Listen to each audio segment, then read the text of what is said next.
Judges chapter 1. After the death of Joshua, the Israelites asked the Lord, "Who will be the first to go up and fight for us against the Canaanites?" And the Lord answered, "Judah is to go. I have given the land into their hands." Then the men of Judah said to the Simeonites, their brothers, "Come up with us into the territory allotted to us, to fight against the Canaanites. We in turn will go with you into yours." So the Simeonites went with them. When Judah attacked, the Lord gave the Canaanites and Perizzites into their hands, and they struck down 10,000 men at Bezek. It was there that they found Adoni-Bezek and fought against him, putting to rout the Canaanites and Perizzites. Adoni-Bezek fled, but they chased him and caught him and cut off his thumbs and big toes. Then Adoni-Bezek said, 70 kings with their thumbs and big toes cut off have picked up scraps under my table. Now God has paid me back for what I did to them. They brought him to Jerusalem, and he died there. The men of Judah attacked Jerusalem also and took it. They put the city to the sword and set it on fire. After that, the men of Judah went down to fight against the Canaanites living in the hill country, the Negev and the western foothills. They advanced against the Canaanites living in Hebron, formerly called Kiriath Arba, and defeated Sheshai, Ahiman, and Telmai. From there they advanced against the people living in Debir, formerly called Kiriath Sepher. And Caleb said, "I will give my daughter Achsah in marriage to the man who attacks and captures Kiriath Sepher." Othniel, son of Kenaz, Caleb's younger brother, took it. So Caleb gave his daughter Achsah to him in marriage. One day when she came to Othniel, she urged him to ask her father for a field. When she got off her donkey, Caleb asked her, "What can I do for you?" She replied, "Do me a special favor. Since you have given me land in the Negev, give me also springs of water." Then Caleb gave her the upper and lower springs. The descendants of Moses' father-in-law, the Kenite, went up from the city of palms with the men of Judah to live among the people of the desert of Judah in the Negev near Arad. Then the men of Judah went with the Simeonites, their brothers, and attacked the Canaanites living in Zephath, and they totally destroyed the city. Therefore it was called Hormah. The men of Judah also took Gaza, Ashkelon, and Ekron, each city with its territory. The Lord was with the men of Judah. They took possession of the hill country, but they were unable to drive the people from the plains, because they had iron chariots. As Moses had promised, Hebron was given to Caleb, who drove from it the 3 sons of Anak. The Benjamites, however, failed to dislodge the Jebusites who were living in Jerusalem. To this day the Jebusites live there with the Benjamites. Now the house of Joseph attacked Bethel, and the Lord was with them. When they sent men to spy out Bethel, formerly called Luz, the spies saw a man coming out of the city, and they said to him, "Show us how to get into the city, and we will see that you are treated well." So he showed them, and they put the city to the sword, but spared the man and his whole family. He then went to the land of the Hittites, where he built a city and called it Luz, which is its name to this day. But Manasseh did not drive out the people of Bethshan, or Taanach, or Dor, or Ibleam, or Megiddo, and their surrounding settlements, for the Canaanites were determined to live in that land. When Israel became strong, they pressed the Canaanites into forced labor, but never drove them out completely. Nor did Ephraim drive out the Canaanites living in Gezer, but the Canaanites continued to live there among them. Neither did Zebulun drive out the Canaanites living in Kitron or Nahalal, who remained among them, but they did subject them to forced labor. Nor did Asher drive out those living in Akko, or Sidon, or Alab, or Akzib, or Helba, or Aphek, or Rehob, and because of this the people of Asher lived among the Canaanite inhabitants of the land. Neither did Naphtali drive out those living in Beth-Shemesh, or Beth-Anath, but the Naphtalites too lived among the Canaanite inhabitants of the land, and those living in Beth-Shemesh and Beth-Anath became forced laborers for them. The Amorites confined the Danites to the hill country, not allowing them to come down into the plain. And the Amorites were determined also to hold out in Mount Heres, Ajalon, and Shaalbim. But when the power of the house of Joseph increased, they too were pressed into forced labor. The boundary of the Amorites was from Scorpion Pass to Selah and beyond. Judges chapter 2. The angel of the Lord went up from Gilgal to Bochim, and said, I brought you up out of Egypt, and led you into the land that I swore to give to your forefathers. I said, I will never break my covenant with you, and you shall not make a covenant with the people of this land, but you shall break down their altars. Yet you have disobeyed me. Why have you done this? Now therefore I tell you that I will not drive them out before you. They will be thorns in your sides, and their gods will be a snare to you. When the angel of the Lord had spoken these things to all the Israelites, the people wept aloud, and they called that place Bochim. And there they offered sacrifices to the Lord. After Joshua had dismissed the Israelites, they went to take possession of the land, each to his own inheritance. The people served the Lord throughout the lifetime of Joshua and of the elders who outlived him, and who had seen all the great things the Lord had done for Israel. Joshua son of Nun, the servant of the Lord, died at the age of 110, and they buried him in the land of his inheritance, at Timnath-Heres, in the hill country of Ephraim, north of Mount Gaash.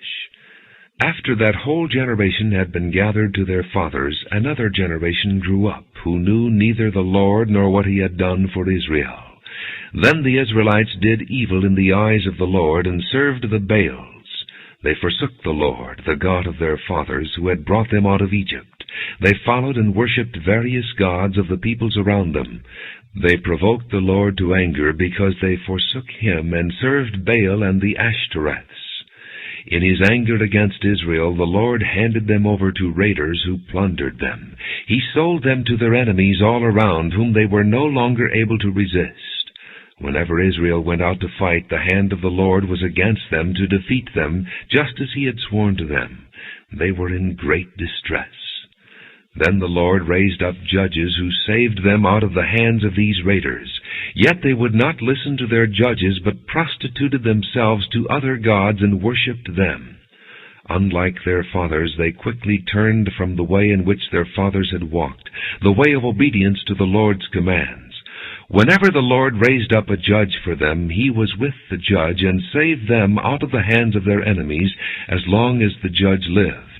For the Lord had compassion on them, as they groaned under those who oppressed and afflicted them. But when the judge died, the people returned to ways even more corrupt than those of their fathers, following other gods and serving and worshipping them. They refused to give up their evil practices and stubborn ways.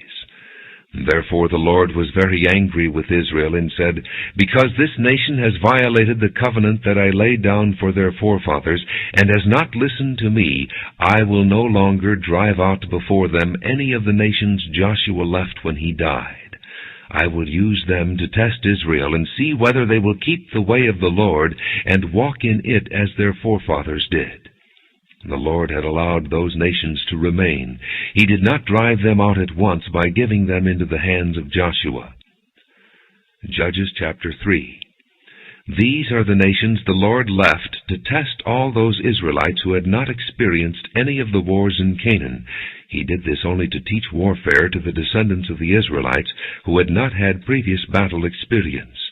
The 5 rulers of the Philistines, all the Canaanites, the Sidonians, and the Hivites living in the Lebanon mountains from Mount Baal-Hermon to Lebo-Hamath.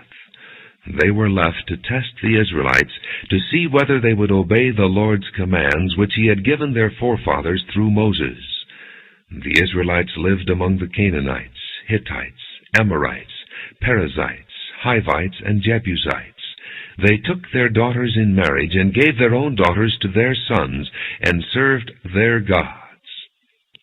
The Israelites did evil in the eyes of the Lord. They forgot the Lord their God, and served the Baals and the Asherahs. The anger of the Lord burned against Israel, so that he sold them into the hands of Cushan-Rishathaim, king of Aram-Naharaim, to whom the Israelites were subject for 8 years. But when they cried out to the Lord, he raised up for them a deliverer, Othniel, son of Kenaz, Caleb's younger brother, who saved them. The Spirit of the Lord came upon him, so that he became Israel's judge and went to war.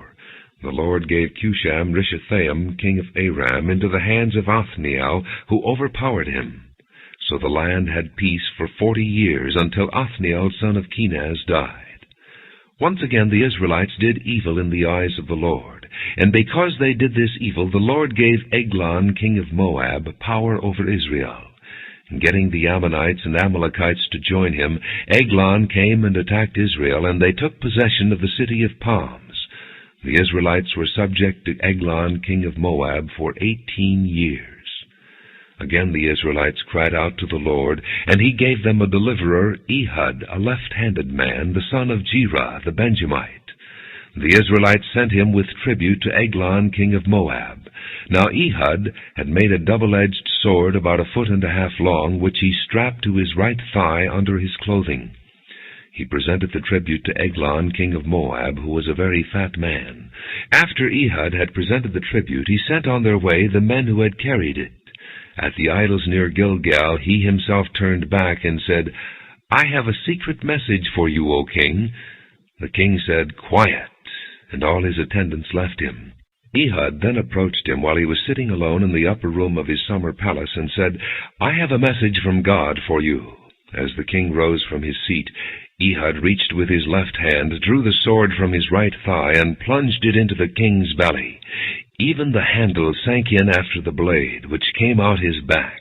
Ehud did not pull the sword out, and the fat closed in over it. Then Ehud went out to the porch. He shut the doors of the upper room behind him and locked them. After he had gone, the servants came and found the doors of the upper room locked. They said he must be relieving himself in the inner room of the house. They waited to the point of embarrassment, but when he did not open the doors of the room, they took a key and unlocked them. There they saw their lord fallen to the floor, dead. While they waited, Ehud got away. He passed by the idols and escaped to Seirah. When he arrived there, he blew a trumpet in the hill country of Ephraim, and the Israelites went down with him from the hills, with him leading them. "Follow me," he ordered, "for the Lord has given Moab, your enemy, into your hands." So they followed him down, and taking possession of the fords of the Jordan that led to Moab, they allowed no one to cross over. At that time they struck down about 10,000 Moabites, all vigorous and strong. Not a man escaped. That day Moab was made subject to Israel, and the land had peace for 80 years. After Ehud came Shamgar, son of Anath, who struck down 600 Philistines with an ox goad. He too saved Israel. Judges chapter 4. After Ehud died, the Israelites once again did evil in the eyes of the Lord. So the Lord sold them into the hands of Jabin, the king of Canaan, who reigned in Hazor. The commander of his army was Sisera, who lived in Harosheth Hagoyim. Because he had 900 iron chariots and had cruelly oppressed the Israelites for 20 years, they cried to the Lord for help. Deborah, a prophetess, the wife of Lapidoth, was leading Israel at that time. She held court under the palm of Deborah between Ramah and Bethel in the hill country of Ephraim, and the Israelites came to her to have their disputes decided. She sent for Barak, son of Abinoam, from Kedesh and Naphtali, and said to him, "The Lord, the God of Israel, commands you, go take with you 10,000 men of Naphtali and Zebulun, and lead the way to Mount Tabor. I will lure Sisera, the commander of Jabin's army, with his chariots and his troops to the Kishon River, and give him into your hands." Barak said to her, "If you go with me, I will go. But if you don't go with me, I won't go." "Very well," Deborah said, "I will go with you. But because of the way you are going about this, the honor will not be yours, for the Lord will hand Sisera over to a woman." So Deborah went with Barak to Kadesh, where he summoned Zebulun and Naphtali. 10,000 men followed him, and Deborah also went with him. Now Heber the Kenite had left the other Kenites, the descendants of Hobab, Moses' brother-in-law, and pitched his tent by the great tree in Zaananim, near Kedesh. When they told Sisera that Barak, son of Abinoam, had gone up to Mount Tabor, Sisera gathered together his 900 iron chariots, and all the men with him, from Harosheth Hagoyim to the Kishon River. Then Deborah said to Barak, "Go, this is the day the Lord has given Sisera into your hands. Has not the Lord gone ahead of you? So Barak went down Mount Tabor, followed by 10,000 men. At Barak's advance the Lord routed Sisera and all his chariots and army by the sword. And Sisera abandoned his chariot and fled on foot. But Barak pursued the chariots and army as far as Haroshath-Hagoyim. All the troops of Sisera fell by the sword. Not a man was left. Sisera, however, fled on foot to the tent of Jael, the wife of Heber the Kenite, because there were friendly relations between Jabin, king of Hazor, and the clan of Heber the Kenite. Jael went out to meet Sisera and said to him, "Come, my lord, come right in. Don't be afraid." So he entered her tent, and she put a covering over him. "I'm thirsty," he said. "Please give me some water." She opened a skin of milk, gave him a drink, and covered him up. "Stand in the doorway of the tent," he told her. "If someone comes by and asks you, 'Is anyone here?' say no." But Jael, Heber's wife, picked up a tent peg and hammer and went quietly to him while he lay fast asleep, exhausted. She drove the peg through his temple into the ground, and he died. Barak came by in pursuit of Sisera, and Jael went out to meet him. "Come," she said, "I will show you the man you're looking for." So he went in with her, and there lay Sisera with a tent peg through his temple, dead. On that day God subdued Jabin the Canaanite king before the Israelites, and the hand of the Israelites grew stronger and stronger against Jabin the Canaanite king until they destroyed him. Judges chapter 5. On that day Deborah and Barak, son of Abinoam, sang this song. When the princes in Israel take the lead, when the people willingly offer themselves, praise the Lord. Hear this, you kings. Listen, you rulers. I will sing to the Lord. I will sing. I will make music to the Lord, the God of Israel. O Lord, when you went out from Seir, when you marched from the land of Edom, the earth shook, the heavens poured, the clouds poured down water, the mountains quaked before the Lord, the one of Sinai, before the Lord, the God of Israel. In the days of Shamgar, son of Anath, in the days of Jael, the roads were abandoned. Travelers took to winding paths. Village life in Israel ceased until I, Deborah, arose a mother in Israel. When they chose new gods, war came to the city gates, and not a shield or spear was seen among 40,000 in Israel. My heart is with Israel's princes, with the willing volunteers among the people. Praise the Lord. You who ride on white donkeys, sitting on your saddle blankets, and you who walk along the road, consider the voice of the singers at the watering places. They recite the righteous acts of the Lord, the righteous acts of his warriors in Israel. Then the people of the Lord went down to the city gates. Wake up, Deborah! Wake up, wake up! Break out in song! Arise, O Barak! Take captive your captives, O son of Abinoam! Then the men who were left came down to the nobles. The people of the Lord came to me with the mighty. Some came from Ephraim, whose roots were in Amalek. Benjamin was with the people who followed you. From Machir captains came down, from Zebulun those who bear a commander's staff. The princes of Issachar were with Deborah.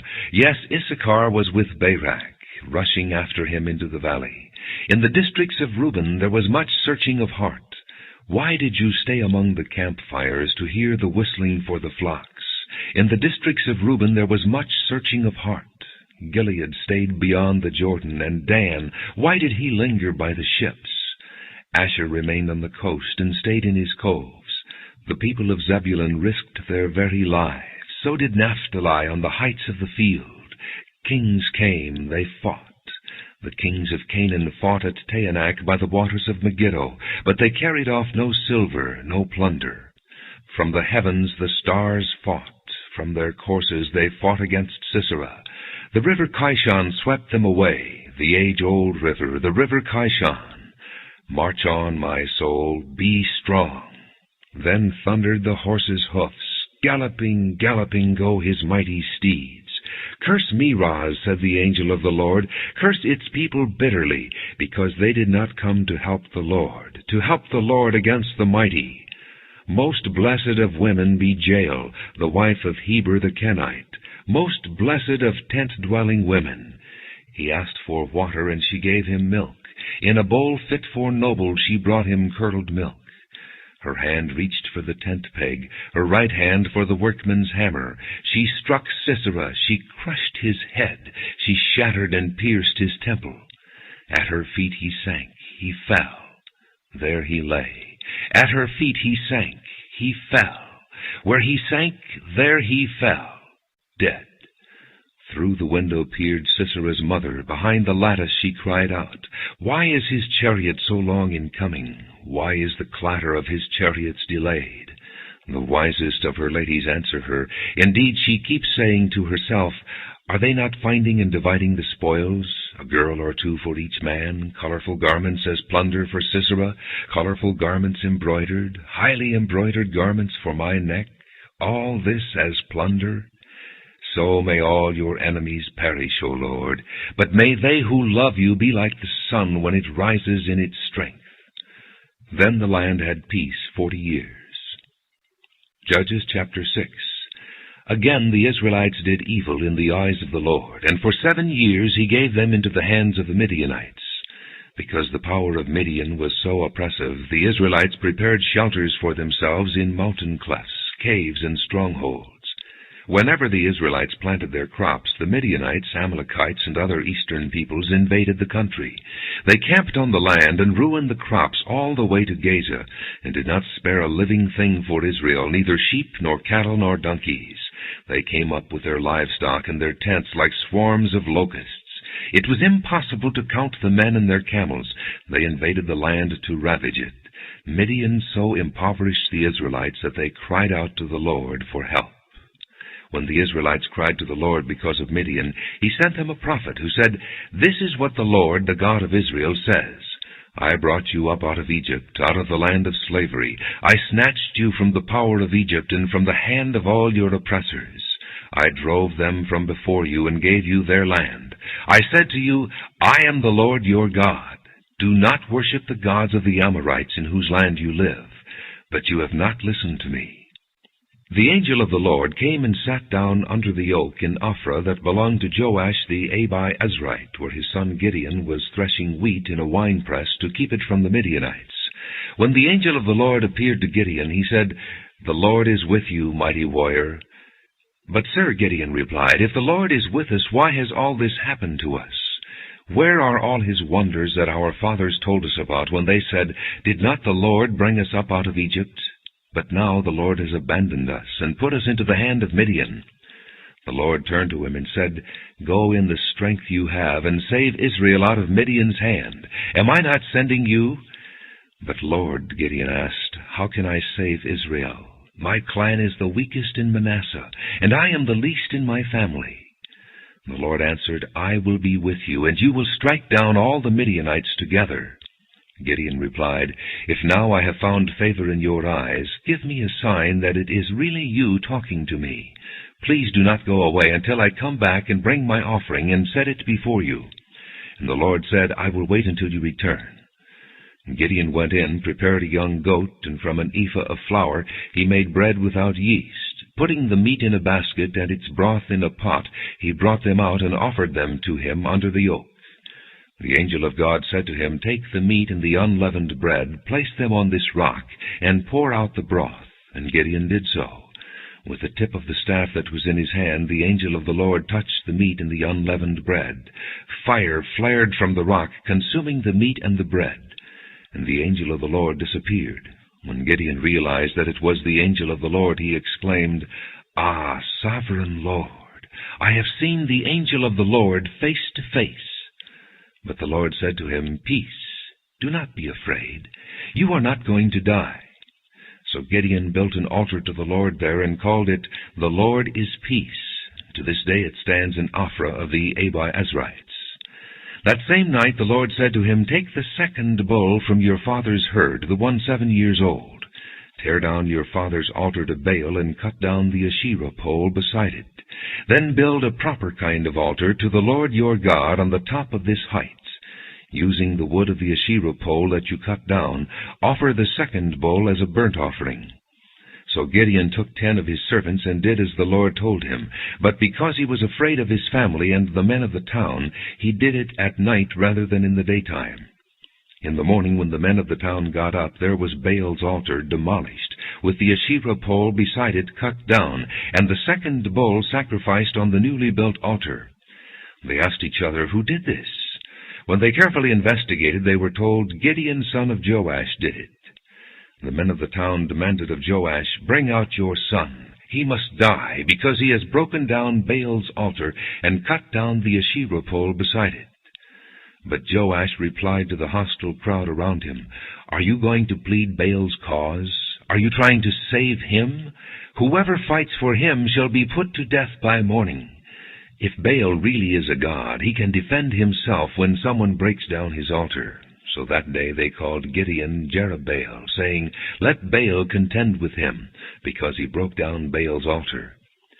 Now all the Midianites, Amalekites, and other eastern peoples joined forces and crossed over the Jordan and camped in the valley of Jezreel. Then the Spirit of the Lord came upon Gideon, and he blew a trumpet, summoning the Abiezrites to follow him. He sent messengers throughout Manasseh, calling them to arms, and also into Asher, Zebulun, and Naphtali, so that they too went up to meet them. Gideon said to God, "If you will save Israel by my hand, as you have promised, look, I will place a wool fleece on the threshing floor. If there is dew only on the fleece, and all the ground is dry, then I will know that you will save Israel by my hand, as you said." And that is what happened. Gideon rose early the next day. He squeezed the fleece and wrung out the dew, a bowl full of water. Then Gideon said to God, "Do not be angry with me. Let me make just one more request. Allow me one more test with the fleece. This time make the fleece dry and the ground covered with dew." That night God did so.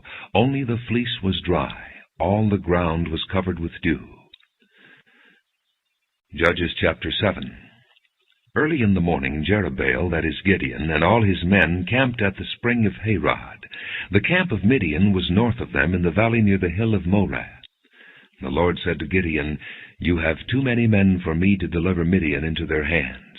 In order that Israel may not boast against me that her own strength has saved her, announce now to the people, anyone who trembles with fear may turn back and leave Mount Gilead."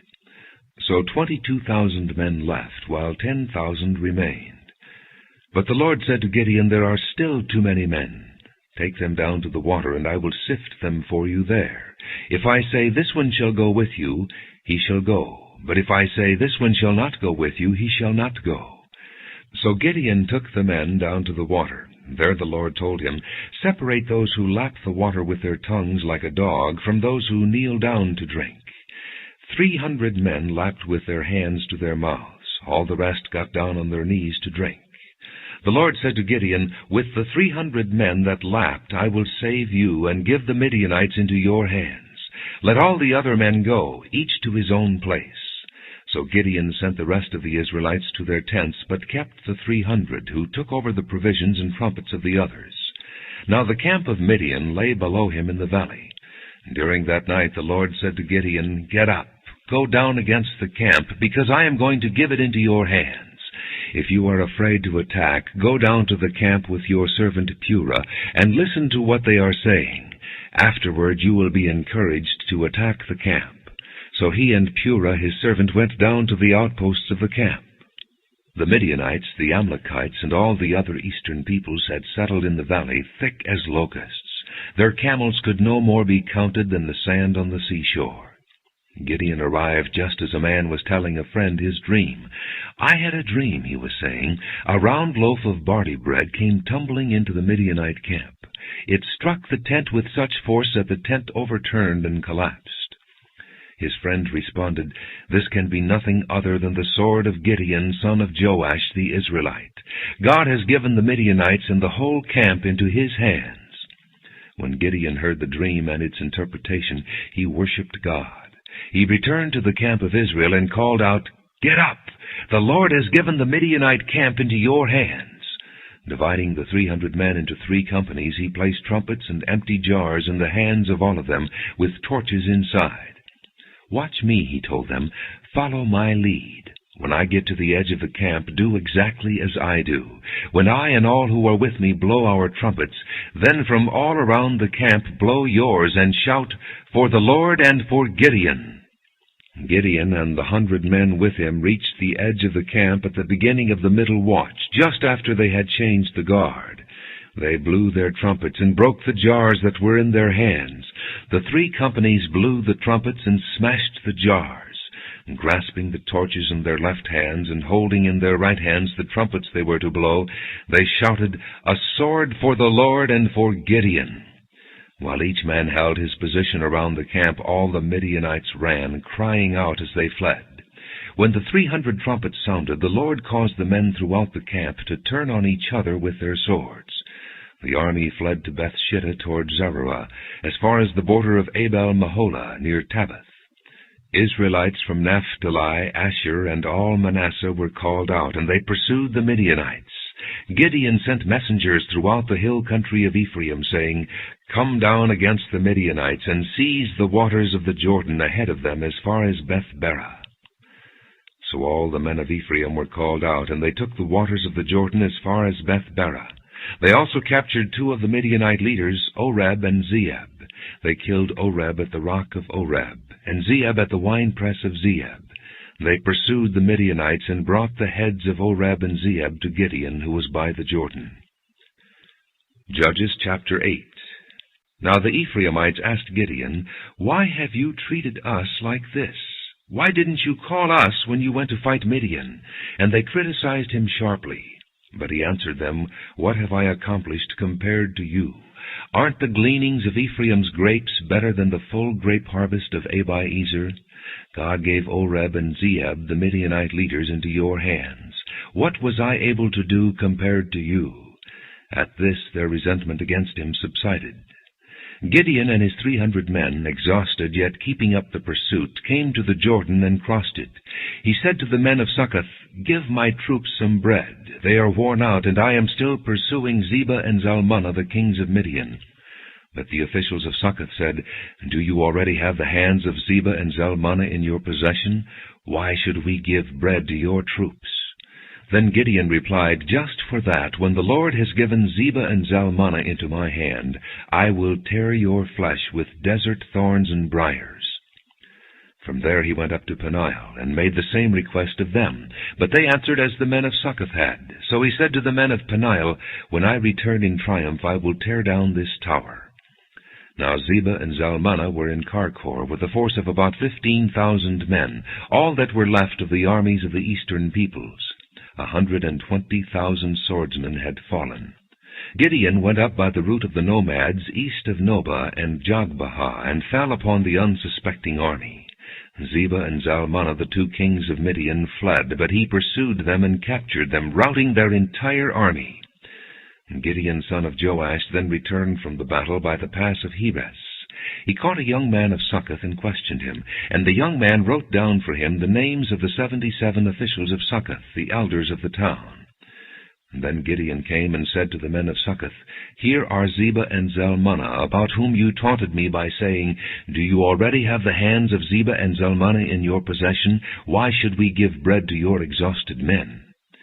He took the elders of the town and taught the men of Succoth a lesson by punishing them with desert thorns and briars. He also pulled down the tower of Peniel and killed the men of the town. Then he asked Zebah and Zalmunna, "What kind of men did you kill at Tabor?" "Men like you," they answered, "each one with the bearing of a prince." Gideon replied, "Those were my brothers, the sons of my own mother. As surely as the Lord lives, if you had spared their lives, I would not kill you." And turning to Jether, his oldest son, he said, "Kill them." But Jether did not draw his sword, because he was only a boy and was afraid. Zebah and Zalmunna said, "Come, do it yourself. As is the man, so is his strength." So Gideon stepped forward and killed them, and took the ornaments off their camels' necks. The Israelites said to Gideon, "Rule over us, you, your son, and your grandson, because you have saved us out of the hand of Midian." But Gideon told them, "I will not rule over you, nor will my son rule over you. The Lord will rule over you." And he said, "I do have one request, that each of you give me an earring from your share of the plunder." It was the custom of the Ishmaelites to wear gold earrings. They answered, "We'll be glad to give them." So they spread out a garment, and each man threw a ring from his plunder onto it. The weight of the gold rings he asked for came to 1,700 shekels, not counting the ornaments, the pendants, and the purple garments worn by the kings of Midian, or the chains that were on their camels' necks. Gideon made the gold into an ephod, which he placed in Ophrah, his town. All Israel prostituted themselves by worshipping it there, and it became a snare to Gideon and his family. Thus Midian was subdued before the Israelites, and did not raise its head again. During Gideon's lifetime the land enjoyed peace 40 years. Jerubbaal, son of Joash, went back home to live. He had 70 sons of his own, for he had many wives. His concubine, who lived in Shechem, also bore him a son, whom he named Abimelech. Gideon, son of Joash, died at a good old age, and was buried in the tomb of his father Joash in Ophrah of the Abi-Ezrites. No sooner had Gideon died than the Israelites again prostituted themselves to the Baals.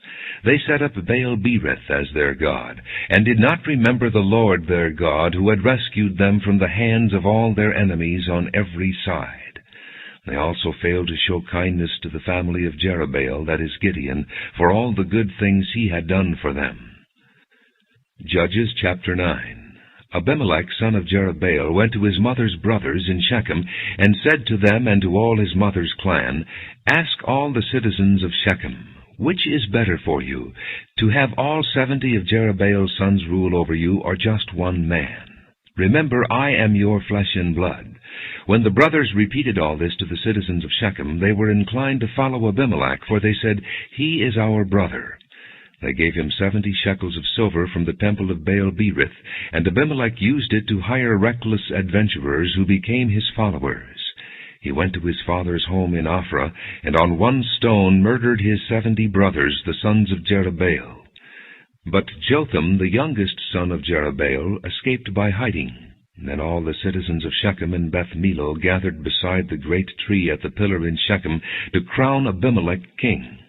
When Jotham was told about this, he climbed up on the top of Mount Gerizim and shouted to them, "Listen to me, citizens of Shechem, so that God may listen to you." One day the trees went out to anoint a king for themselves. They said to the olive tree, "Be our king." But the olive tree answered, "Should I give up my oil, by which both gods and men are honored, to hold sway over the trees?" Next the tree said to the fig tree, "Come and be our king."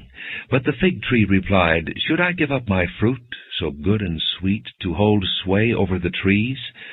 And then the tree said to the vine, "Come and be our king." But the vine answered, "Should I give up my wine, which cheers both gods and men, to hold sway over the trees?"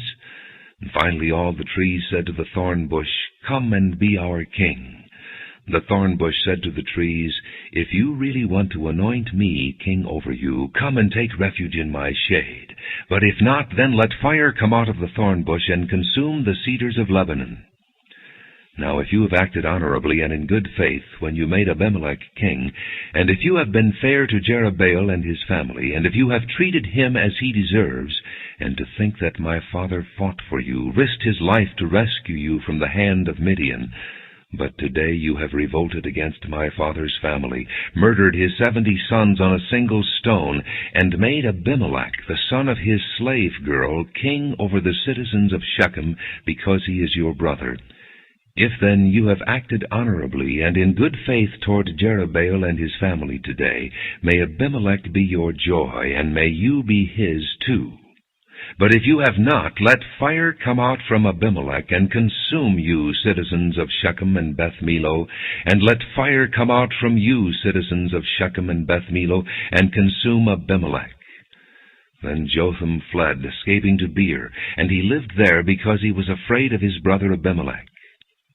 After Abimelech had governed Israel 3 years, God sent an evil spirit between Abimelech and the citizens of Shechem, who acted treacherously against Abimelech.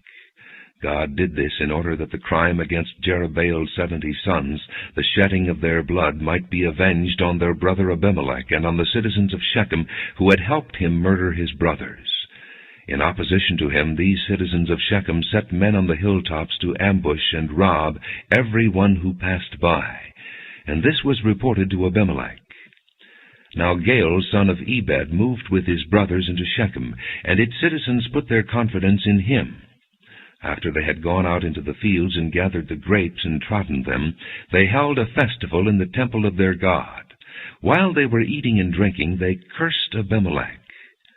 Then Gaal, son of Ebed, said, Who is Abimelech, and who is Shechem, that we should be subject to him?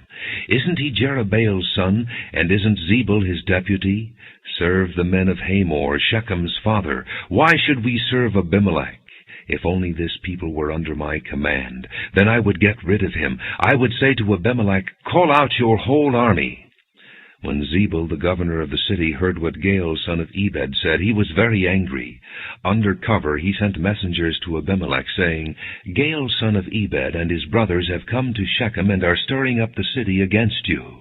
Now then, during the night you and your men should come and lie in wait in the fields. In the morning at sunrise advance against the city. When Gaal and his men come out against you, do whatever your hand finds to do. So Abimelech and all his troops set out by night and took up concealed positions near Shechem in 4 companies. Now Gaal, son of Ebed, had gone out and was standing at the entrance to the city gate, just as Abimelech and his soldiers came out from their hiding place. When Gaal saw them, he said to Zebul, Look, people are coming down from the tops of the mountains. And Zebul replied, You mistake the shadows of the mountains for men. But Gaal spoke up again, Look, people are coming down from the center of the land, and a company is coming from the direction of the soothsayer's tree. Then Zebul said to him, Where is your big talk now, you who said, Who is Abimelech that we should be subject to him? Aren't these the men you ridiculed? Go out and fight them. So Gaal led out the citizens of Shechem and fought Abimelech. Abimelech chased him, and many fell wounded in the flight, all the way to the entrance to the gate. Abimelech stayed in Arumah, and Zebul drove Gaal and his brothers out of Shechem. The next day the people of Shechem went out to the fields, and this was reported to Abimelech. So he took his men, divided them into 3 companies, and set an ambush in the fields. When he saw the people coming out of the city, he rose to attack them. Abimelech and the companies with him rushed forward to a position at the entrance to the city gate. Then 2 companies rushed upon those in the fields and struck them down. All that day Abimelech pressed his attack against the city until he had captured it and killed its people. Then he destroyed the city and scattered salt over it. On hearing this, the citizens in the tower of Shechem went into the stronghold of the temple of Al-Berith. When Abimelech heard that they had assembled there, he and all his men went up Mount Zalmon. He took an axe and cut off some branches, which he lifted to his shoulders. He ordered the men with him, Quick, do what you have seen me do. So all the men cut branches and followed Abimelech. They piled them against the stronghold and set it on fire over the people inside. So all the people in the tower of Shechem, about 1,000 men and women, also died. Next Abimelech went to Thebez and besieged it and captured it. Inside the city, however, was a strong tower to which all the men and women, all the people of the city, fled. They locked themselves in and climbed up on the tower roof. Abimelech went to the tower and stormed it, but as he approached the entrance to the tower to set it on fire, a woman dropped an upper millstone on his head and cracked his skull. Hurriedly he called to his armor-bearer, Draw your sword and kill me, so that they can't say a woman killed him. So his servant ran him through, and he died. When the Israelites saw that Abimelech was dead, they went home. Thus God repaid the wickedness that Abimelech had done to his father by murdering his 70 brothers. God also made the men of Shechem pay for all their wickedness. The curse of Jotham, son of Jerubbaal, came on them. Judges chapter 10. After the time of Abimelech, a man of Issachar, Tola, son of Puah, the son of Doda, rose to save Israel. He lived in Shamir, in the hill country of Ephraim. He led Israel 23 years. Then he died and was buried in Shamir. He was followed by Jair of Gilead, who led Israel 22 years. He had 30 sons who rode 30 donkeys. They controlled 30 towns in Gilead, which to this day are called Havoth-Jair. When Jair died, he was buried in Camon. Again the Israelites did evil in the eyes of the Lord. They served the Baals and the Ashtoreths, and the gods of Aram, the gods of Sidon, the gods of Moab, the gods of the Ammonites, and the gods of the Philistines. And because the Israelites forsook the Lord and no longer served him, he became angry with them. He sold them into the hands of the Philistines and the Ammonites, who that year shattered and crushed them. For 18 years they oppressed all the Israelites on the east side of the Jordan in Gilead, the land of the Amorites. The Ammonites also crossed the Jordan to fight against Judah, Benjamin, and the house of Ephraim, and Israel was in great distress. Then the Israelites cried out to the Lord, "We have sinned against you, forsaking our God and serving the Baals." The Lord replied, "When the Egyptians, the Amorites, the Ammonites, the Philistines, the Sidonians, the Amalekites, and the Maonites oppressed you, and you cried to me for help, did I not save you from their hands? But you have forsaken me and served other gods, so I will no longer save you. Go and cry out to the gods you have chosen. Let them save you when you are in trouble." But the Israelites said to the Lord, "We have sinned. Do with us whatever you think best, but please rescue us now." Then they got rid of the foreign gods among them and served the Lord, and he could bear Israel's misery no longer. When the Ammonites were called to arms and camped in Gilead, the Israelites assembled and camped at Mizpah. The leaders of the people of Gilead said to each other, "Whoever will launch the attack against the Ammonites will be the head of all those living in Gilead." Judges chapter 11. Jephthah the Gileadite was a mighty warrior. His father was Gilead. His mother was a prostitute. Gilead's wife also bore him sons, and when they were grown up, they drove Jephthah away. "You are not going to get any inheritance in our family," they said, "because you are the son of another woman." So Jephthah fled from his brothers and settled in the land of Tob, where a group of adventurers gathered around him and followed him. Some time later, when the Ammonites made war on Israel, the elders of Gilead went to get Jephthah from the land of Tob. "Come," they said, "be our commander, so we can fight the Ammonites." And Jephthah said to them, "Didn't you hate me and drive me from my father's house? Why do you come to me now when you're in trouble?" The elders of Gilead said to him, "Nevertheless, we are turning to you now. Come with us to fight the Ammonites, and you will be our head over all who live in Gilead." And Jephthah answered, "Suppose you take me back to fight the Ammonites, and the Lord gives them to me. Will I really be your head?"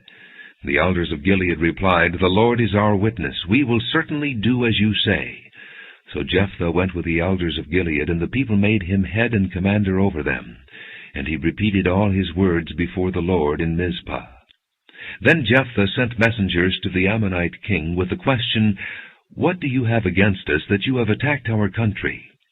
The king of the Ammonites answered Jephthah's messengers, "When Israel came up out of Egypt, they took away my land from the Arnon to the Jabbok, all the way to the Jordan. Now give it back peaceably." And Jephthah sent back messengers to the Ammonite king, saying, "This is what Jephthah says. Israel did not take the land of Moab or the land of the Ammonites. But when they came up out of Egypt, Israel went through the desert to the Red Sea and on to Kadesh." Then Israel sent messengers to the king of Edom, saying, "Give us permission to go through your country." But the king of Edom would not listen. They sent also to the king of Moab, and he refused. So Israel stayed at Kadesh. Next they traveled through the desert, skirted the lands of Edom and Moab, passed along the eastern side of the country of Moab, and camped on the other side of the Arnon.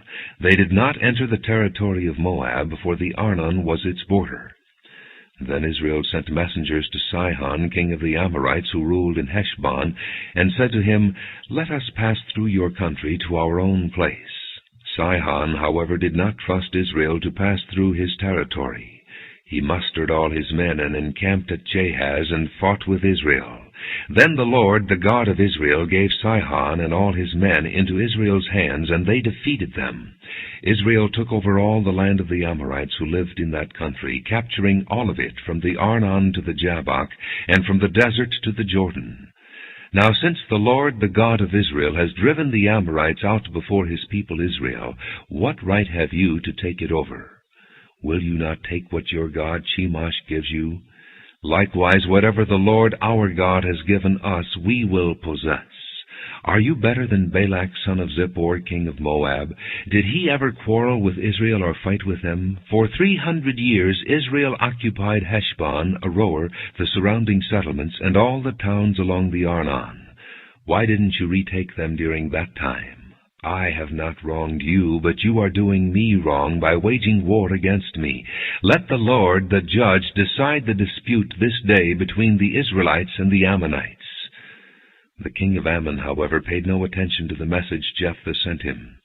Then the Spirit of the Lord came upon Jephthah. He crossed Gilead and Manasseh, passed through Mizpah of Gilead, and from there he advanced against the Ammonites. And Jephthah made a vow to the Lord, "If you give the Ammonites into my hands, whatever comes out of the door of my house to meet me when I return in triumph from the Ammonites will be the Lord's, and I will sacrifice it as a burnt offering." Then Jephthah went over to fight the Ammonites, and the Lord gave them into his hands.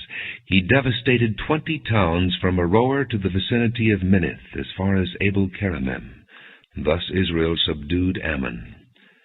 When Jephthah returned to his home in Mizpah, who should come out to meet him but his daughter, dancing to the sound of tambourines? She was an only child. Except for her he had neither son nor daughter. When he saw her, he tore his clothes and cried, "Oh, my daughter, you have made me miserable and wretched, because I have made a vow to the Lord that I cannot break." "My father," she replied, "you have given your word to the Lord. Do to me just as you promised, now that the Lord has avenged you of your enemies, the Ammonites. But grant me this one request," she said. "Give me 2 months to roam the hills and weep with my friends, because I will never marry." "You may go," he said, and he let her go for 2 months. She and the girls went into the hills and wept because she would never marry. After the 2 months he returned to her father, and he did to her as he had vowed, and she was a virgin. From this comes the Israelite custom that each year the young women of Israel go out for 4 days to commemorate the daughter of Jephthah the Gileadite. Judges chapter 12. The men of Ephraim called out their forces, crossed over to Zaphon, and said to Jephthah, "Why did you go to fight the Ammonites without calling us to go with you? We're going to burn down your house over your head." Jephthah answered, "I and my people were engaged in a great struggle with the Ammonites, and although I called, you didn't save me out of their hands. When I saw that you wouldn't help, I took my life in my hands and crossed over to fight the Ammonites, and the Lord gave me the victory over them. Now why have you come up today to fight me?" Jephthah then called together the men of Gilead and fought against Ephraim. The Gileadites struck them down because the Ephraimites had said, "You Gileadites are renegades from Ephraim and Manasseh."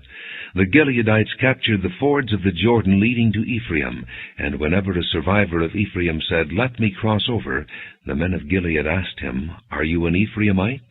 If he replied no, they said, "All right, say Shibboleth." If he said Sibboleth, because he could not pronounce the word correctly, they seized him and killed him at the fords of the Jordan. 42,000 Ephraimites were killed at that time. Jephthah led Israel 6 years. Then Jephthah the Gileadite died, and was buried in a town in Gilead. After him Ibzan of Bethlehem led Israel. He had 30 sons and 30 daughters. He gave his daughters away in marriage to those outside his clan, and for his sons he brought in 30 young women as wives from outside his clan. Ibzan led Israel 7 years. Then Ibzan died and was buried in Bethlehem. After him Elon the Zebulunite led Israel 10 years. Then Elon died and was buried in Ajalon in the land of Zebulun.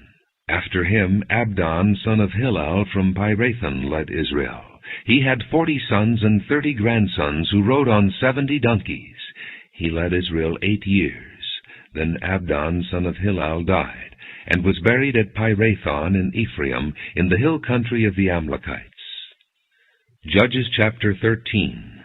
Again the Israelites did evil in the eyes of the Lord, so the Lord delivered them into the hand of the Philistines for 40 years. A certain man of Zorah named Manoah, from the clan of the Danites, had a wife who was sterile and remained childless. The angel of the Lord appeared to her and said, "You are sterile and childless, but you are going to conceive and have a son. Now see to it that you drink no wine or other fermented drink, and that you do not eat anything unclean, because you will conceive and give birth to a son. No razor may be used on his head, because the boy is to be a Nazirite, set apart to God from birth, and he will begin the deliverance of Israel from the hands of the Philistines." Then the woman went to her husband and told him, "A man of God came to me. He looked like an angel of God, very awesome. I didn't ask him where he came from, and he didn't tell me his name. But he said to me, 'You will conceive and give birth to a son. Now then, drink no wine or other fermented drink, and do not eat anything unclean, because the boy will be a Nazirite of God from birth until the day of his death.' Then Manoah prayed to the Lord, 'O Lord, I beg you, let the man of God you sent to us come again to teach us how to bring up the boy who is to be born.' God heard Manoah, and the angel of God came again to the woman while she was out in the field, but her husband Manoah was not with her. The woman hurried to tell her husband, 'He's here, the man who appeared to me the other day.' Manoah got up and followed his wife. When he came to the man, he said, 'Are you the one who talked to my wife?' 'I am,' he said. So Manoah asked him, 'When your words are fulfilled, what is to be the rule for the boy's life and work?' The angel of the Lord answered, 'Your wife must do all that I have told her. She must not eat anything that comes from the grapevine, nor drink any wine or other fermented drink, nor eat anything unclean. She must do everything I have commanded her.' Manoah said to the angel of the Lord, 'We would like you to stay until we prepare a young goat for you.' The angel of the Lord replied, 'Even though you detain me, I will not eat any of your food. But if you prepare a burnt offering, offer it to the Lord.' Manoah did not realize that it was the angel of the Lord. Then Manoah inquired of the angel of the Lord, 'What is your name, so that we may honor you when your word comes true?' He replied, 'Why do you ask my name? It is beyond understanding.' Then Manoah took a young goat, together with the grain offering, and sacrificed it on a rock to the Lord. And the Lord did an amazing thing while Manoah and his wife watched. As the flame blazed up from the altar toward heaven, the angel of the Lord ascended in the flame. Seeing this, Manoah and his wife fell with their faces to the ground. When the angel of the Lord did not show himself again to Manoah and his wife, Manoah realized that it was the angel of the Lord. 'We are doomed to die,' he said to his wife. 'We have seen God.' But his wife answered, 'If the Lord had meant to kill us, he would not have accepted a burnt offering and grain offering from our hands, nor shown us all these things, or now told us this.' The woman gave birth to a boy and named him Samson. He grew, and the Lord blessed him, and the Spirit of the Lord began to stir him while he was in Mahaneh-dan, between Zorah and Eshtaol. Judges chapter 14. Samson went down to Timnah, and saw there a young Philistine woman. When he returned, he said to his father and mother, 'I have seen a Philistine woman in Timnah. Now get her for me as my wife.' His father and mother replied, 'Isn't there an acceptable woman among your relatives, or among all our people? Must you go to the uncircumcised Philistines to get a wife?' But Samson said to his father, 'Get her for me. She's the right one for me.' His parents did not know that this was from the Lord, who was seeking an occasion to confront the Philistines, for at that time they were ruling over Israel. Samson went down to Timnah together with his father and mother. As they approached the vineyards of Timnah, suddenly a young lion came roaring toward him. The Spirit of the Lord came upon him in power, so that he tore the lion apart with his bare hands, as he might have torn a young goat. But he told neither his father nor his mother what he had done. Then he went down and talked with the woman, and he liked her. Some time later, when he went back to marry her, he turned aside to look at the lion's carcass. In it was a swarm of bees and some honey, which he scooped out with his hands and ate as he went along. When he rejoined his parents, he gave them some, and they too ate it. But he did not tell them that he had taken the honey from the lion's carcass. Now his father went down to see the woman. And Samson made a feast there, as was customary for bridegrooms. When he appeared, he was given 30 companions. 'Let me tell you a riddle,' Samson said to them. 'If you can give me the answer within the 7 days of the feast, I will give you 30 linen garments and 30 sets of clothes. If you can't tell me the answer, you must give me 30 linen garments and 30 sets of clothes." "Tell us your riddle," they said. "Let's hear it." He replied, "Out of the eaters something to eat, out of the strong something sweet." For 3 days they could not give the answer. On the 4th day they said to Samson's wife, "Coax your husband into explaining the riddle for us, or we will burn you and your father's household to death. Did you invite us here to rob us?" Then Samson's wife threw herself on him, sobbing, "You hate me. You don't really love me. You've given my people a riddle, but you haven't told me the answer."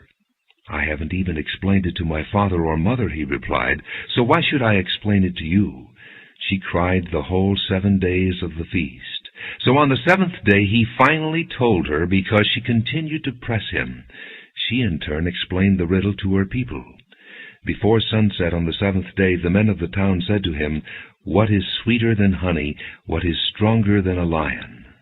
Samson said to them, "If you had not plowed with my heifer, you would not have solved my riddle." Then the Spirit of the Lord came upon him in power. He went down to Ashkelon, struck down 30 of their men, stripped them of their belongings, and gave their clothes to those who had explained the riddle. Burning with anger, he went up to his father's house, and Samson's wife was given to the friend who had attended him at his wedding. Judges chapter 15. Later on, at the time of wheat harvest, Samson took a young goat and went to visit his wife. He said, "I'm going to my wife's room," but her father would not let him go in. "I was so sure you thoroughly hated her," he said, "that I gave her to your friend. Isn't her younger sister more attractive? Take her instead." Samson said to them, "This time I have a right to get even with the Philistines. I will really harm them." So he went out and caught 300 foxes and tied them tail to tail in pairs. He then fastened a torch to every pair of tails, lit the torches, and let the foxes loose in the standing grain of the Philistines. He burned up the shocks and standing grain, together with the vineyards and olive groves. When the Philistines asked, "Who did this?" they were told, "Samson, the Timnite's son-in-law, because his wife was given to his friend." So the Philistines went up and burned her and her father to death. Samson said to them, "Since you've acted like this, I won't stop until I get my revenge on you." He attacked them viciously and slaughtered many of them. Then he went down and stayed in a cave in the rock of Etam. The Philistines went up and camped in Judah, spreading out near Lehi. The men of Judah asked, "Why have you come to fight us?" "We have come to take Samson prisoner," they answered, "to do to him as he did to us." Then 3,000 men from Judah went down to the cave in the rock of Etam and said to Samson, "Don't you realize that the Philistines are rulers over us? What have you done to us?" He answered, "I merely did to them what they did to me." They said to him, "We've come to tie you up and hand you over to the Philistines." Samson said, "Swear to me that you won't kill me yourselves." "Agreed," they answered. "We will only tie you up and hand you over to them. We will not kill you." So they bound him with 2 new ropes and led him up from the rock. As he approached Lehi, the Philistines came toward him, shouting. The Spirit of the Lord came upon him in power.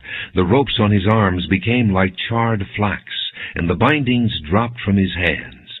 Finding a fresh jawbone of a donkey, he grabbed it and struck down 1,000 men. Then Samson said, "With a donkey's jawbone I have made donkeys of them. With a donkey's jawbone I have killed 1,000 men." When he finished speaking, he threw away the jawbone, and the place was called Ramath-Lehi. Because he was very thirsty, he cried out to the Lord, "You have given your servant this great victory. Must I now die of thirst and fall into the hands of the uncircumcised?" Then God opened up the hollow place in Lehi, and water came out of it. When Samson drank, his strength returned, and he revived. So the spring was called En-Hakkore, and it is still there in Lehi. Samson led Israel for 20 years in the days of the Philistines. Judges chapter 16. One day Samson went to Gaza, where he saw a prostitute. He went in to spend the night with her. The people of Gaza were told, "Samson is here." So they surrounded the place and lay in wait for him all night at the city gate. They made no move during the night, saying, "At dawn we'll kill him." But Samson lay there only until the middle of the night. Then he got up and took hold of the doors of the city gate, together with the 2 posts, and tore them loose, bar and all. He lifted them to his shoulders and carried them to the top of the hill that faces Hebron. Some time later he fell in love with a woman in the valley of Sorek, whose name was Delilah. The rulers of the Philistines went to her and said, "See if you can lure him into showing you the secret of his great strength, and how we can overpower him, so we may tie him up and subdue him. Each one of us will give you 1,100 shekels of silver." So Delilah said to Samson, "Tell me the secret of your great strength, and how you can be tied up and subdued." Samson answered her, "If anyone ties me with 7 fresh thongs that have not been dried, I'll become as weak as any other man." Then the rulers of the Philistines brought her 7 fresh thongs that had not been dried, and she tied him with them. With men hidden in the room, she called to him, "Samson, the Philistines are upon you." But he snapped the thongs as easily as a piece of string snaps when it comes close to a flame. So the secret of his strength was not discovered. Then Delilah said to Samson, "You have made a fool of me. You lied to me. Come now, tell me how you can be tied." He said, "If anyone ties me securely with new ropes that have never been used, I'll become as weak as any other man." So Delilah took new ropes and tied him with them. Then with men hidden in the room she called to him, "Samson, the Philistines are upon you." But he snapped the ropes off his arms as if they were threads. Delilah then said to Samson, "Until now you have been making a fool of me and lying to me. Tell me how you can be tied." He replied, "If you weave the 7 braids of my head into the fabric on the loom and tighten it with the pin, I'll become as weak as any other man." So while he was sleeping, Delilah took the 7 braids of his head, wove them into the fabric, and tightened it with the pin. Again she called to him, "Samson, the Philistines are upon you." He awoke from his sleep and pulled up the pin and the loom with the fabric. Then she said to him, "How can you say I love you when you won't confide in me? This is the 3rd time you have made a fool of me and haven't told me the secret of your great strength." With such nagging she prodded him day after day until he was tired to death. So he told her everything. "No razor has ever been used on my head," he said, "because I have been a Nazirite set apart to God since birth. If my head were shaved, my strength would leave me, and I would become as weak as any other man." When Delilah saw that he had told her everything, she sent word to the rulers of the Philistines, "Come back once more. He has told me everything." So the rulers of the Philistines returned with the silver in their hands. Having put him to sleep on her lap, she called a man to shave off the 7 braids of his hair, and so began to subdue him. And his strength left him. Then she called, "Samson, the Philistines are upon you." He awoke from his sleep and thought, "I'll go out as before and shake myself free." But he did not know that the Lord had left him. Then the Philistines seized him, gouged out his eyes, and took him down to Gaza. Binding him with bronze shackles, they set him to grinding in the prison. But the hair on his head began to grow again after it had been shaved. Now the rulers of the Philistines assembled to offer a great sacrifice to Dagon, their god, and to celebrate, saying, "Our God has delivered Samson, our enemy, into our hands." When the people saw him, they praised their God, saying, "Our God has delivered our enemy into our hands, the one who laid waste our land and multiplied our slain." While they were in high spirits, they shouted, "Bring out Samson to entertain us." So they called Samson out of prison, and he performed for them. When they stood him among the pillars, Samson said to the servant who held his hand, "Put me where I can feel the pillars that support the temple, so that I may lean against them." Now the temple was crowded with men and women. All the rulers of the Philistines were there, and on the roof were about 3,000 men and women watching Samson perform. Then Samson prayed to the Lord, "O sovereign Lord, remember me. O God, please strengthen me just once more, and let me with one blow get revenge on the Philistines for my 2 eyes." Then Samson reached toward the 2 central pillars on which the temple stood. Bracing himself against them, his right hand on the one and his left hand on the other, Samson said, "Let me die with the Philistines." Then he pushed with all his might, and down came the temple on the rulers and all the people in it. Thus he killed many more when he died than while he lived. Then his brothers and his father's whole family went down to get him. They brought him back and buried him between Zorah and Eshtaol in the tomb of Manoah his father. He had led Israel 20 years. Judges chapter 17. Now a man named Micah from the hill country of Ephraim said to his mother, "The 1,100 shekels of silver that were taken from you, and about which I heard you utter a curse, I have that silver with me. I took it." Then his mother said, "The Lord bless you, my son." When he returned the 1,100 shekels of silver to his mother, she said, "I solemnly consecrate my silver to the Lord, for my son to make a carved image and a cast idol. I will give it back to you." So he returned the silver to his mother, and she took 200 shekels of silver and gave them to a silversmith, who made them into the image and the idol. And they were put in Micah's house. Now this man Micah had a shrine, and he made an ephod and some idols, and installed one of his sons as his priest. In those days Israel had no king. Everyone did as he saw fit. A young Levite from Bethlehem in Judah, who had been living within the clan of Judah, left that town in search of some other place to stay. On his way he came to Micah's house in the hill country of Ephraim. Micah asked him, "Where are you from?" "I'm a Levite from Bethlehem in Judah," he said, "and I'm looking for a place to stay." Then Micah said to him, "Live with me and be my father and priest, and I'll give you 10 shekels of silver a year, your clothes and your food." So the Levite agreed to live with him, and the young man was to him like one of his sons. Then Micah installed the Levite, and the young man became his priest and lived in his house. And Micah said, "Now I know that the Lord will be good to me, since this Levite has become my priest." Judges chapter 18. In those days Israel had no king.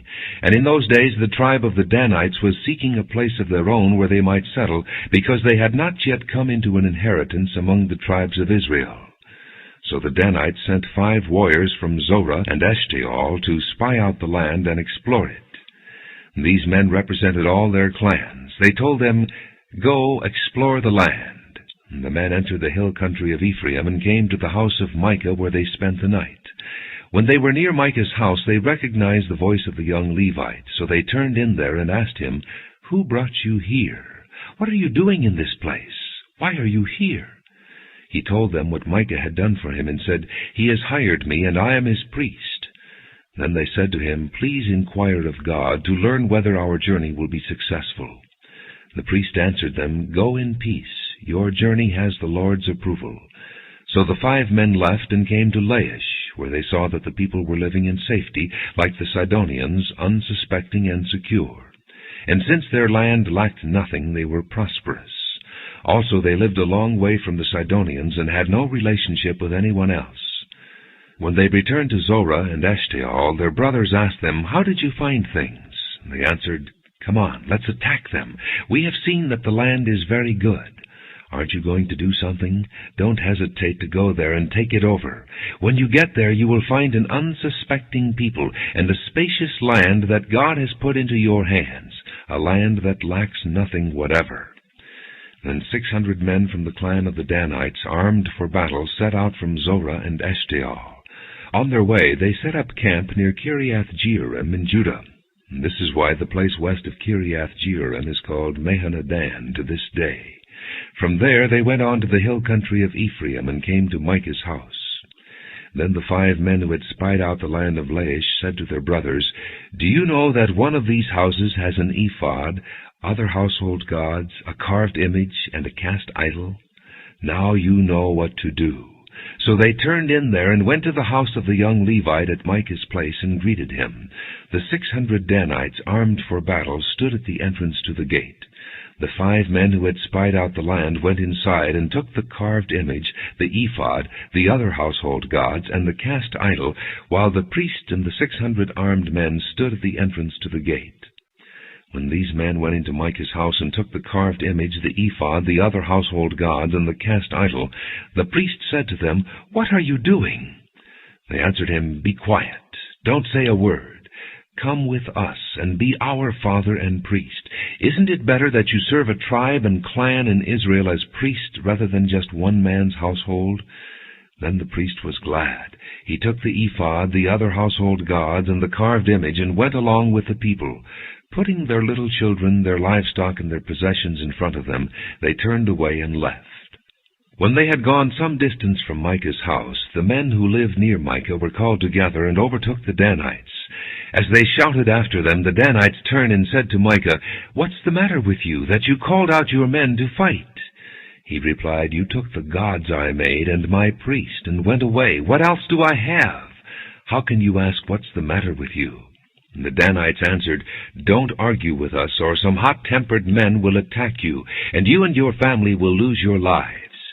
So the Danites went their way, and Micah, seeing that they were too strong for him, turned around and went back home. Then they took what Micah had made and his priest, and went on to Laish against a peaceful and unsuspecting people. They attacked them with the sword and burned down their city. And there was no one to rescue them, because they lived a long way from Sidon and had no relationship with anyone else. The city was in a valley near Beth-Rehob. The Danites rebuilt the city and settled there. They named it Dan after their forefather Dan, who was born to Israel, though the city used to be called Laish. There the Danites set up for themselves the idols, and Jonathan, son of Gershom, the son of Moses, and his sons were priests for the tribe of Dan until the time of captivity of the land. They continued to use the idols Micah had made, all the time the house of God was in Shiloh. Judges chapter 19. In those days Israel had no king. Now a Levite who lived in a remote area in the hill country of Ephraim took a concubine from Bethlehem in Judah. But she was unfaithful to him. She left him and went back to her father's house in Bethlehem, Judah. After she had been there 4 months, her husband went to her to persuade her to return. He had with him his servant and 2 donkeys. She took him into her father's house, and when her father saw him, he gladly welcomed him. His father-in-law, the girl's father, prevailed upon him to stay, so he remained with him 3 days, eating and drinking and sleeping there. On the 4th day they got up early, and he prepared to leave. But the girl's father said to his son-in-law, "Refresh yourself with something to eat. Then you can go." So the 2 of them sat down to eat and drink together. Afterward the girl's father said, "Please stay tonight and enjoy yourself." And when the man got up to go, his father-in-law persuaded him, so he stayed there that night. On the morning of the 5th day, when he rose to go, the girl's father said, "Refresh yourself. Wait till afternoon." So the 2 of them ate together. Then when the man with his concubine and his servant got up to leave, his father-in-law, the girl's father, said, "Now look, it's almost evening. Spend the night here. The day is nearly over. Stay and enjoy yourself. Early tomorrow morning you can get up and be on your way home." But unwilling to stay another night, the man left and went toward Jebus, that is Jerusalem, with his 2 saddled donkeys and his concubine. When they were near Jebus and the day was almost gone, the servant said to his master, "Come, let's stop at this city of the Jebusites and spend the night." His master replied, "No, we won't go into an alien city whose people are not Israelites. We will go on to Gibeah." He added, "Come, let's try to reach Gibeah or Ramah and spend the night in one of those places." So they went on, and the sun set as they neared Gibeah in Benjamin. There they stopped to spend the night. They went and sat in the city square, but no one took them into his home for the night. That evening an old man from the hill country of Ephraim, who was living in Gibeah, the men of the place were Benjamites, came in from his work in the fields. When he looked and saw the traveler in the city square, the old man asked, "Where are you going? Where did you come from?" He answered, "We are on our way from Bethlehem in Judah to a remote area in the hill country of Ephraim where I live. I have been to Bethlehem in Judah, and now I am going to the house of the Lord. No one has taken me into his house. We have both straw and fodder for our donkeys, and bread and wine for ourselves, your servants, me, your maidservant, and the young man with us. We don't need anything." "You are welcome at my house," the old man said. "Let me supply whatever you need. Only don't spend the night in the square." So he took him into his house and fed his donkeys.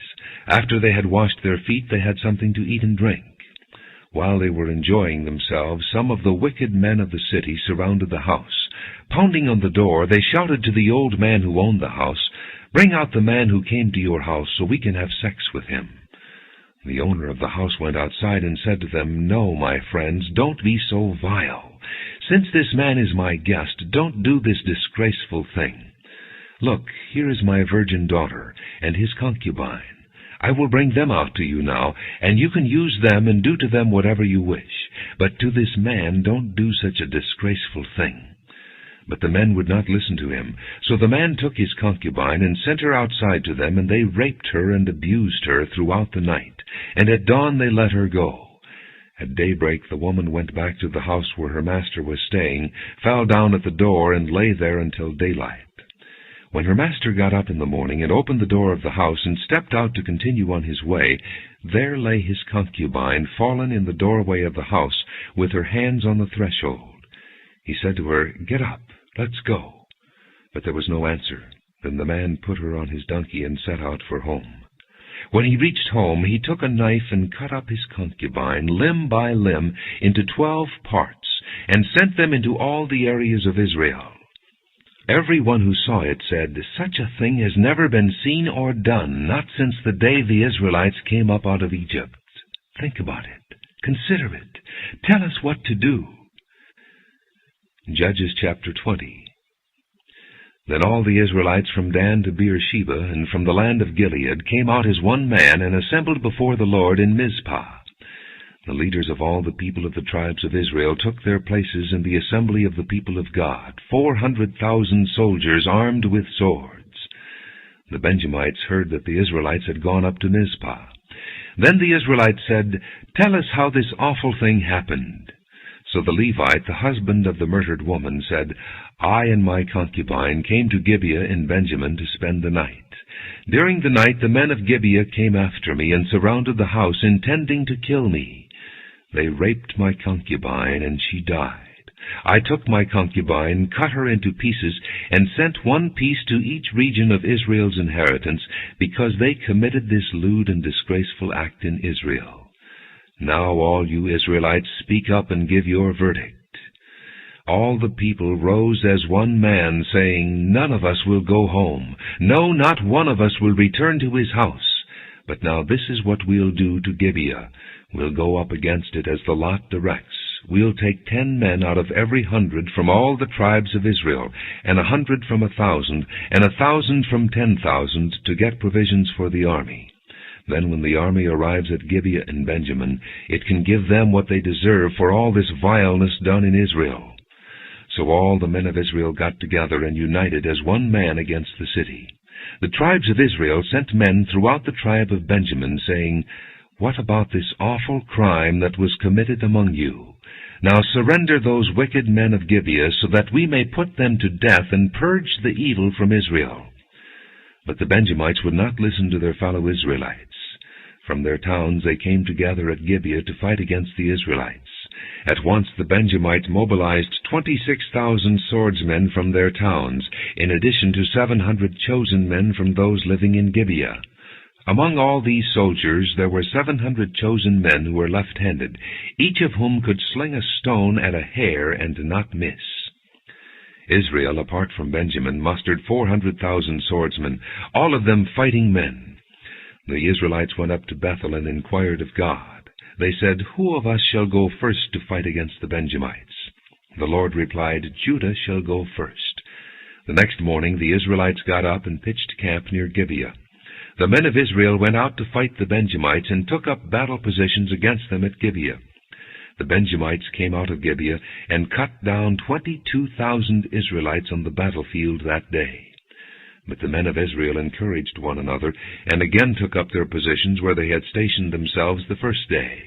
The Israelites went up and wept before the Lord until evening, and they inquired of the Lord.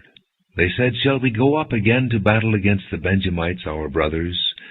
The Lord answered, "Go up against them." Then the Israelites drew near to Benjamin the second day. This time, when the Benjamites came out from Gibeah to oppose them, they cut down another 18,000 Israelites, all of them armed with swords. Then the Israelites, all the people, went up to Bethel, and there they sat weeping before the Lord. They fasted that day until evening, and presented burnt offerings and fellowship offerings to the Lord. And the Israelites inquired of the Lord. In those days the ark of the covenant of God was there, with Phinehas son of Eleazar the son of Aaron ministering before it. They asked, Shall we go up again to battle with Benjamin our brother, or not? The Lord responded, Go, for tomorrow I will give them into your hands. Then Israel set an ambush around Gibeah. They went up against the Benjamites on the third day, and took up positions against Gibeah as they had done before. The Benjamites came out to meet them, and were drawn away from the city.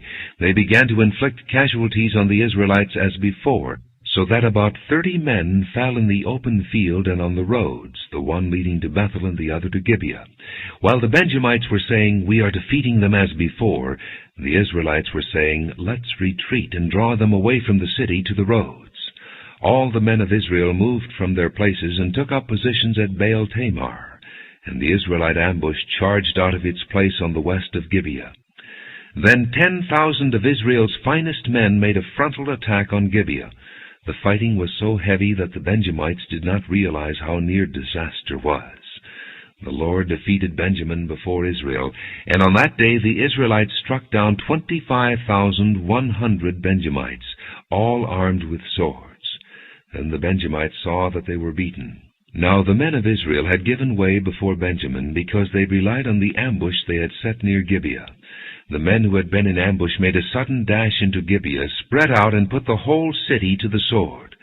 The men of Israel had arranged with the ambush that they should send up a great cloud of smoke from the city, and then the men of Israel would turn in the battle. The Benjamites had begun to inflict casualties on the men of Israel, about 30, and they said, We are defeating them as in the first battle. But when the column of smoke began to rise from the city, the Benjamites turned and saw the smoke of the whole city going up into the sky. Then the men of Israel turned on them, and the men of Benjamin were terrified, because they realized that disaster had come upon them. So they fled before the Israelites in the direction of the desert, but they could not escape the battle. And the men of Israel who came out of the towns cut them down there. They surrounded the Benjamites, chased them, and easily overran them in the vicinity of Gibeah on the east. 18,000 Benjamites fell, all of them valiant fighters. As they turned and fled toward the desert to the rock of Rimmon, the Israelites cut down 5,000 men along the roads. They kept pressing after the Benjamites as far as Gidam, and struck down 2,000 more. On that day 25,000 Benjamite swordsmen fell, all of them valiant fighters, but 600 men turned and fled into the desert to the rock of Rimmon, where they stayed 4 months. The men of Israel went back to Benjamin and put all the towns to the sword, including the animals and everything else they found. All the towns they came across they set on fire. Judges chapter 21. The men of Israel had taken an oath at Mizpah. Not one of us will give his daughter in marriage to a Benjamite. The people went to Bethel, where they sat before God until evening, raising their voices and weeping bitterly. O Lord, the God of Israel, they cried, why has this happened to Israel? Why should one tribe be missing from Israel today? Early the next day the people built an altar and presented burnt offerings and fellowship offerings. Then the Israelites asked, Who from all the tribes of Israel has failed to assemble before the Lord? For they had taken a solemn oath that anyone who failed to assemble before the Lord at Mizpah should certainly be put to death. Now the Israelites grieved for their brothers, the Benjamites. Today one tribe is cut off from Israel, they said. How can we provide wives for those who are left, since we have taken an oath by the Lord not to give them any of our daughters in marriage? Then they asked which one of the tribes of Israel failed to assemble before the Lord at Mizpah. And they discovered that no one from Jabesh-Gilead had come to the camp for the assembly. For when they counted the people, they found that none of the people of Jabesh-Gilead were there. So the assembly sent 12,000 fighting men with instructions to go to Jabesh-Gilead and put to the sword those living there, including the women and children. This is what you are to do, they said. Kill every male and every woman who is not a virgin. They found among the people living in Jabesh-Gilead 400 young women who had never slept with a man, and they took them to the camp at Shiloh in Canaan. Then the whole assembly sent an offer of peace to the Benjamites at the rock of Rimmon. So the Benjamites returned at that time, and were given the women of Jabesh-Gilead who had been spared. but there were not enough for all of them. The people grieved for Benjamin because the Lord had made a gap in the tribes of Israel. And the elders of the assembly said, "With the women of Benjamin destroyed, how shall we provide wives for the men who are left? The Benjamite survivors must have heirs," they said, "so that a tribe of Israel will not be wiped out. We can't give them our daughters as wives, since we Israelites have taken this oath, 'Cursed be anyone who gives a wife to a Benjamite.' But look, there is the annual festival of the Lord in Shiloh, to the north of Bethel and east of the road that goes from Bethel to Shechem, and to the south of Labonah." So they instructed the Benjamites, saying, "Go and hide in the vineyards and watch. When the girls of Shiloh come out to join in the dancing, then rush from the vineyards, and each of you seize a wife from the girls of Shiloh, and go to the land of Benjamin. When their fathers or brothers complain to us, we will say to them, 'Do us a kindness by helping them, because we did not get wives for them during the war, and you are innocent, since you did not give your daughters to them.'" So that is what the Benjamites did. While the girls were dancing, each man caught one and carried her off to be his wife. Then they returned to their inheritance and rebuilt the towns and settled in them. At that time the Israelites left that place and went home to their tribes and clans, each to his own inheritance. In those days Israel had no king. Everyone did as he saw fit.